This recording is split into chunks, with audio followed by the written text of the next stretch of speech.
Kyle, really appreciate you taking the time. I know you've got a lot on your plate. So let's start with this spring, with how you're feeling. You're tearing the cover off the ball right now. How are you feeling? Feeling good. Excited to, for spring training to end and the season to start officially, I guess, is kind of where I'm at right now. Feeling good. Have they walked you through kind of your role to heading into this next season? I know there were some moves this offseason.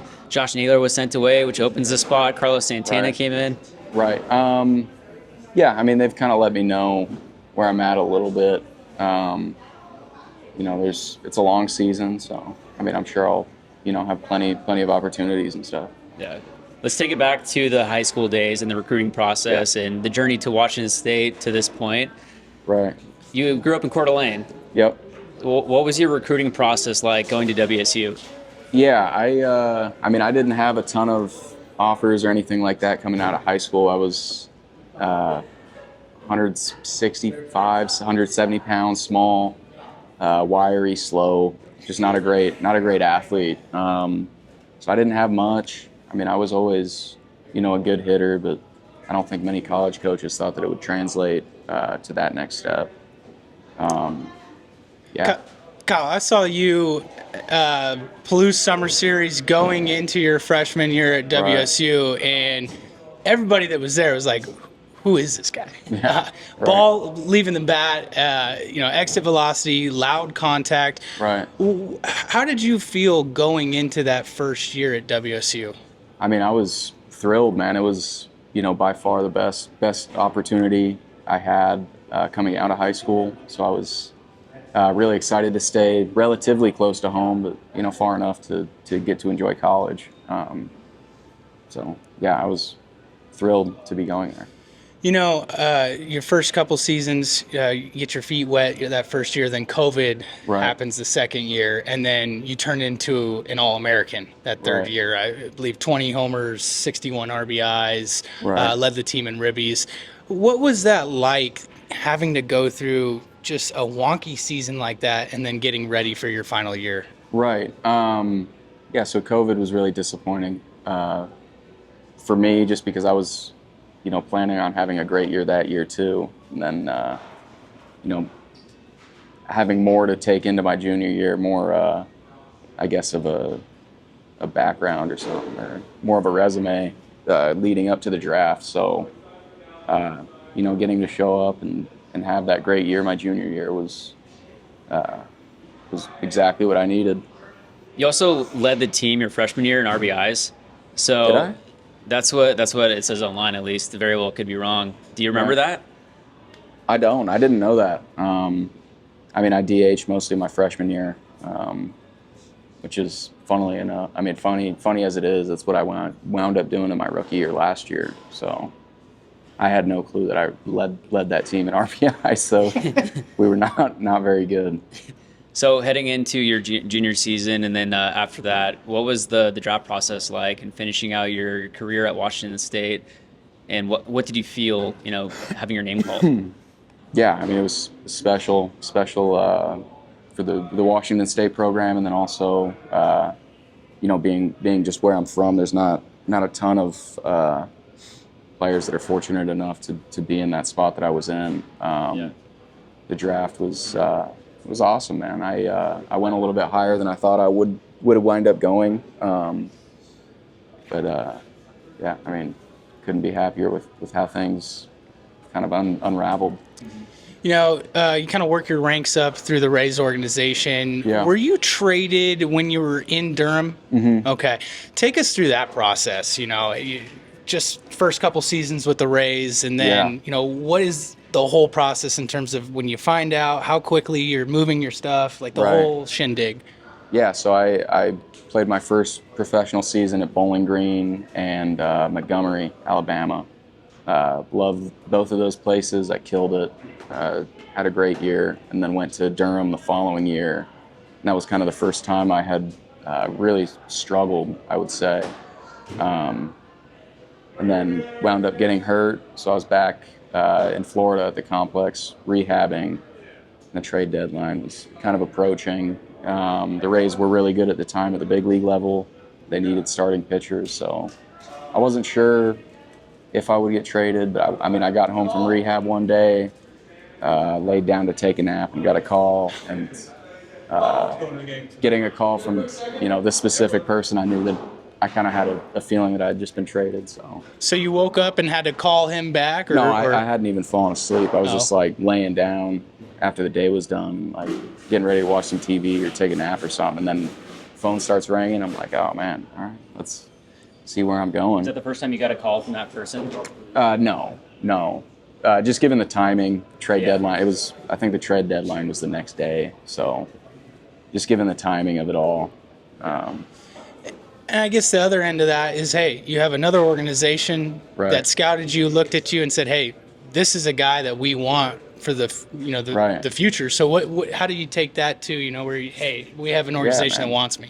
Yeah, I mean it was I think it was a positive trade for both teams. They really needed starting pitching. They had some injuries earlier in the year, and then I was also hurt at the time, so I got to come here, walked into a better situation, I would say, for myself personally. And then, they got what they needed. So that following year, you end up getting called up for the first time. What was your experience getting the call and the emotions and getting to the big league clubhouse for the first time and stepping on the field? It was a dream come true, man. It was an awesome experience overall. And then getting to join a team that was as good as we were last year was also pretty special. Walk us through that initial adjustment that you had to make from the minor leagues jumping up to big league professional pitching. Yeah. I mean, obviously the pitching is much better, and then I was in a pretty unique role all of last year where I would DH and then pinch hit a lot, which was something that wasn't completely like foreign to me, but it's something that's pretty difficult to practice, the pinch hitting part especially. Yeah. Really cool last season. You come up with the Guardians, they send you back down for a couple months, and then your first game back, you smack 2 dongs. Yeah. I mean, take us through that in terms of, like, did that feel good when you got home that night? Yeah, man. Especially since I didn't hit a home run in my first stint, and I was like, I want to say I guess it's like part of who I am as a player is being able to drive the ball out of the yard, you know what I mean? So coming back up, I was kind of in a spot where it's like, all right, they're going to make the playoffs. I'll have a chance to help them clinch, and then hopefully, fight for a playoff roster spot. And wound up making the most of my opportunities in September. You had, obviously an incredible moment in that Yankee series. Right. Big time home run at a clutch part of the game, and especially like we saw. I'm sure you watched that Cleveland Cubs World Series. How crazy October baseball gets. Right. Did you black out running the bases? Like, do you remember? I did. Yeah. Yeah, man. I've watched that video like a billion times, especially this past off season. Whenever I'd be missing baseball a little bit, I'd pull that video up. That was a dream come true. That moment especially.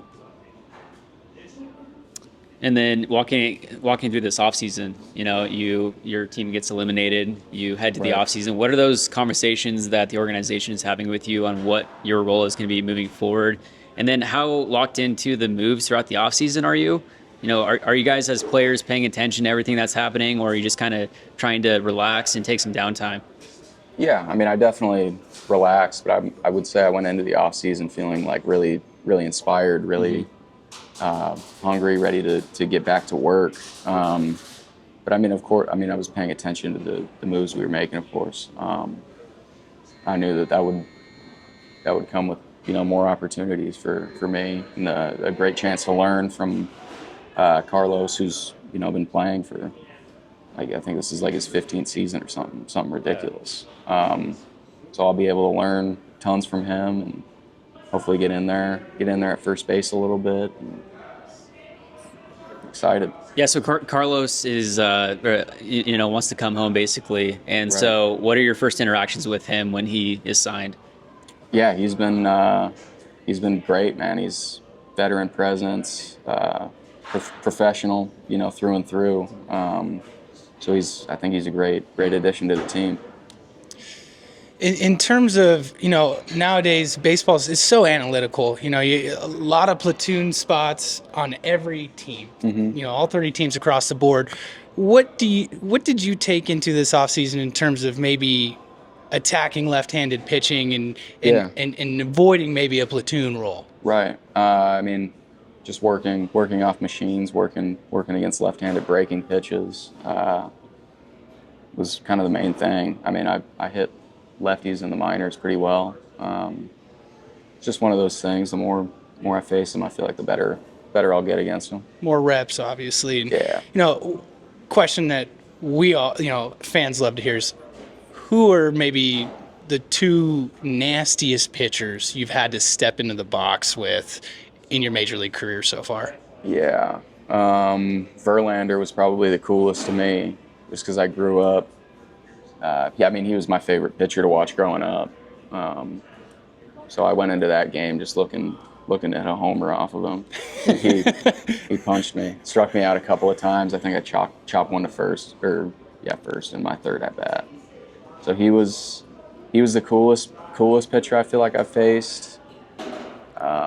So that was kind of like your welcome to the big league moment, maybe. Yeah, but that was at the end of September. So it was late. It was right before playoffs were getting started. We had clinched the 1 seed or whatever, or 2 seed in the AL. So I was like, I'll go try and hit a homer off him. Might as well.